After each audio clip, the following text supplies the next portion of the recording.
छपरा सदर अस्पताल में कुव्यवस्था की खबरें तो अक्सर सामने आती रहती हैं, लेकिन इस बार जो तस्वीर सामने आई है वो चौंकाने वाली है। खुद देखिए।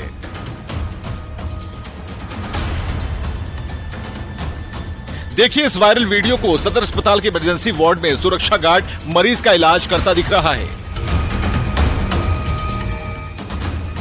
जी फिर से देख लीजिए। सुरक्षा गार्ड मरीज को इंजेक्शन लगा रहा है। हालांकि न्यूज 18 पर खबर चलने के बाद अस्पताल के उपाधीक्षक ने जांच का आदेश दिया है। सिक्योरिटी गार्ड द्वारा इंजेक्शन देने का वीडियो वायरल हो रहा है, तो इसमें अस्पताल प्रबंधन किस तरह की कार्रवाई कर सकता है? अभी तक तो मेरे संज्ञान में नहीं है। आप बता रहे हैं तो इसकी जांच हम लोग करेंगे। मेरे यहाँ पर्याप्त मात्रा में सब लोग हैं, स्टाफ नर्स हैं। अब वीडियो वायरल होने के बाद भले ही जांच का आदेश दे दिया गया हो, लेकिन सवाल है कि मिशन 60 के तहत जिस अस्पताल में सुधार की तमाम कोशिशें की गई, वहां से ऐसी तस्वीरें क्यों सामने आई? आखिर क्यों एक गार्ड को इंजेक्शन लगाना पड़ा? क्या डॉक्टर और नर्स ड्यूटी से नदारद रहते हैं? सवाल यह भी है कि जांच की बात तो हमेशा होती है, लेकिन क्या कभी कार्रवाई हुई? न्यूज 18 के लिए छपरा से संतोष गुप्ता की रिपोर्ट। जेडीयू के राष्ट्रीय अध्यक्ष ललन सिंह के बयान पर आरसीपी सिंह ने पलटवार किया है। आरसीपी सिंह ने कहा कि ललन सिंह को बोलने से पहले सोचना चाहिए किस पार्टी के वोट और समर्थन से वो सांसद हैं, वो सोचना चाहिए। आरसीपी ने कहा कि ललन एनडीए के वोट से मुंगेर से सांसद बने हैं। आज एमपी ग्रुप में कहां से बने?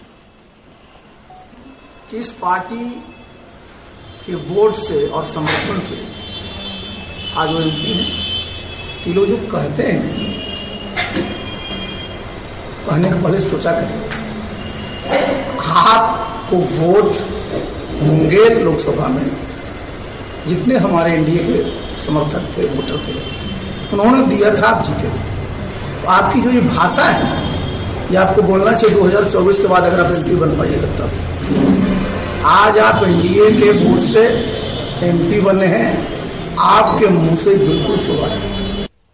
6 अगस्त को पीएम नरेंद्र मोदी अमृत भारत स्टेशन योजना के तहत देश के 508 स्टेशनों का पुनर्विकास का शिलान्यास करेंगे, जिसमें सोनपुर रेल मंडल के 8 स्टेशन के साथ ही मुजफ्फरपुर जिले के 3 स्टेशन शामिल हैं। मुजफ्फरपुर जंक्शन के अलावा ढोली रामदयालु नगर स्टेशन का भी पीएम मोदी ऑनलाइन शिलान्यास करेंगे। इसको लेकर सभी स्टेशनों पर तेजी से तैयारी भी चल रही है। मुजफ्फरपुर जंक्शन सहित सभी चयनित स्टेशनों पर सांस्कृतिक कार्यक्रम का भी आयोजन किया जाएगा। मुजफ्फरपुर जंक्शन पर भी भव्य पंडाल लगाया जा रहा है, जिसमें कई एलईडी स्क्रीन लगाए जाएंगे, जिसके माध्यम से पीएम मोदी लोगों को संबोधित भी करेंगे। मौके से इस खबर पर और अधिक जानकारी दे रहे हैं संवाददाता प्रियांक सौरभ।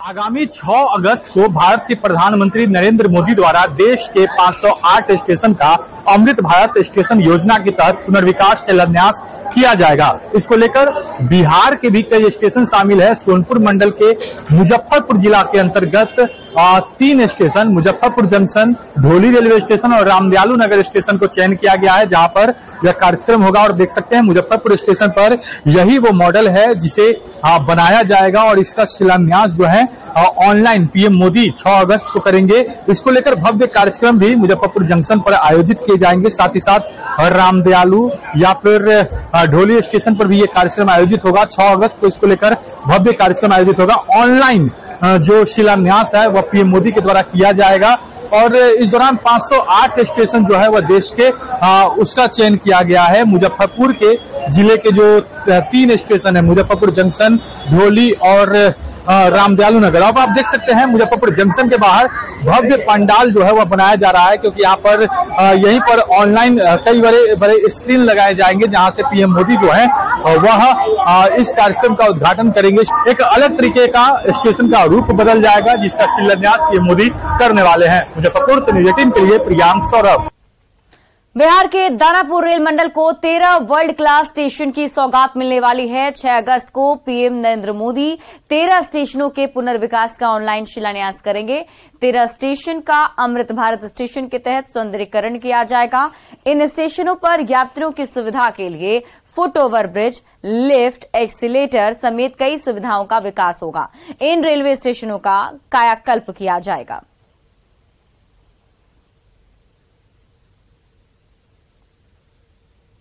अगस्त को माननीय प्रधानमंत्री द्वारा इन 13 स्टेशनों की कुल लागत करीब 295 करोड़ रुपए है। कब तक इसका समय सीमा रखा गया है? इसकी समय सीमा फरवरी 2024 तक रखी गई है और सबकी निविदाएं अवार्ड हो गई हैं, मतलब कॉन्ट्रैक्ट अवार्ड किए जा चुके हैं और काम अब तुरंत शुरू करना है। खबर दानापुर से है, जहां पटना जंक्शन और दानापुर जंक्शन के बीच चलती ट्रेन में ट्रांसजेंडर के साथ कुछ बदमाशों ने छेड़खानी की। जब ट्रांसजेंडर ने छेड़खानी का विरोध किया तो बदमाशों ने उसकी जमकर पिटाई कर दी और इस दौरान ट्रेन में बैठे सभी लोग मूक दर्शक बनकर देखते रहे।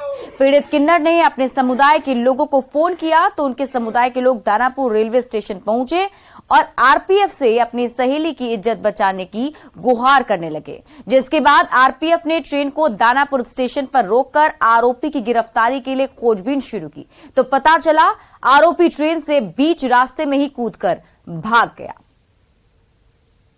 मैं वाईआरजी केयर में जॉब करती हूँ। मेरा नाम सिमांगी सोनी है।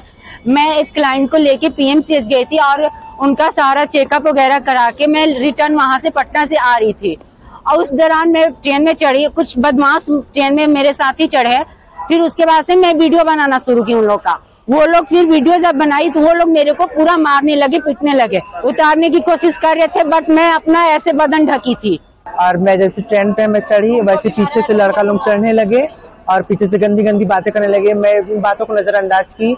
फिर मेरी फ्रेंड को पता नहीं डोरी खींचे या नहीं खींचे, मैं ध्यान नहीं दे पाई क्योंकि मैं अपने घर वालों से बात कर रही थी, वो मुझे घर बुला रहे थे।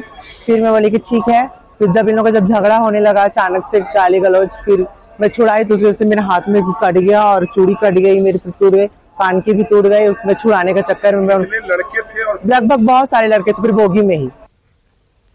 बाढ़ स्थित अनुमंडलीय अस्पताल इन दिनों डॉक्टर की कमी से जूझता रहा है। अस्पताल के सूचना बोर्ड पर डॉक्टरों की लंबी सूची दिखाई पड़ती है, लेकिन अस्पताल में बच्चे का डॉक्टर, यक्ष्मा का डॉक्टर या फिर हड्डी के डॉक्टर की तैनाती नहीं है। नेत्र विभाग के जो डॉक्टर हैं वो प्रतिनियुक्ति करवाकर पटना रहते हैं। डॉक्टर नहीं रहने से मरीजों की परेशानी बढ़ गई है। बाढ़ अनुमंडलीय अस्पताल से और अधिक जानकारी दे रहे हैं संवाददाता अनिरुद्ध। अनुमंडलीय अस्पताल के आउटडोर वार्ड में, इस आउटडोर वार्ड में हमारे पीछे आप देख सकते हैं एक्सरे कक्ष है। यहाँ प्रतिदिन 25 से 30 लोगों का एक्सरे होता है। या कहें कि हड्डी टूटती है तो एक्सरे करवाने पहुँचते हैं। इधर जो महिलाएं बैठी हुई हैं ये एक्सरे करवाने वाली महिलाएं ही हैं जो यहाँ पहुँची हुई हैं। लेकिन आपको जानकर ये हैरानी होगी कि इस अनुमंडलीय अस्पताल में एक भी ऑर्थो के डॉक्टर यानी कि हड्डी के डॉक्टर नहीं है। फिर ये एक्सरे होता कैसे है? हम एक्सरे टेक्नीशियन से ही जानते हैं कि आखिर अस्पताल में एक्सरे प्रतिदिन 25 से 30 किया जाता है तो आखिर किसके कहने पे होती है और कौन डॉक्टर प्रिस्क्राइब करते हैं, उन्हीं से जानते हैं। क्या नाम है आपका? दिलीप कुमार। दिलीप जी, प्रतिदिन कितना एक्सरे होता है? लगभग 40 से 50 एक्सरे पर दिन। तो कहा जाता है कि ऑर्थो के डॉक्टर नहीं, फिर एक्सरे करते क्या? जो डॉक्टर ओपीडी में बैठते हैं वही लिखते हैं। यहाँ ऑर्थो का डॉक्टर 5 साल से नहीं है, काफी दिक्कत हो रहा है। एक्सीडेंटल मामला अधिक आता है? एक्सीडेंटल लगभग 4 से 5 पर डे आ जाता है। हाँ। तो उसको कौन देखता है उस मरीज को? ऐसे ही कोई नहीं, जो जनरल फिजिशियन है वही देखते हैं, वही एक्सरे लिखे। अगर टूटा निकला तो रेफर हो जाता है यहाँ से। बाकी कोई इलाज तो है नहीं टूटा हुआ, क्योंकि यहाँ ऑर्थो है नहीं। तो अनुमंडलीय अस्पताल में एक ऑर्थो के डॉक्टर ही नहीं, आंख के भी डॉक्टर नहीं है, यक्ष्मा विभाग में डॉक्टर नहीं है और 1-2 डॉक्टर है भी तो प्रतिनियुक्त पे पटना चले गए हैं। अनिरुद्ध, न्यूज़ 18 बाढ़।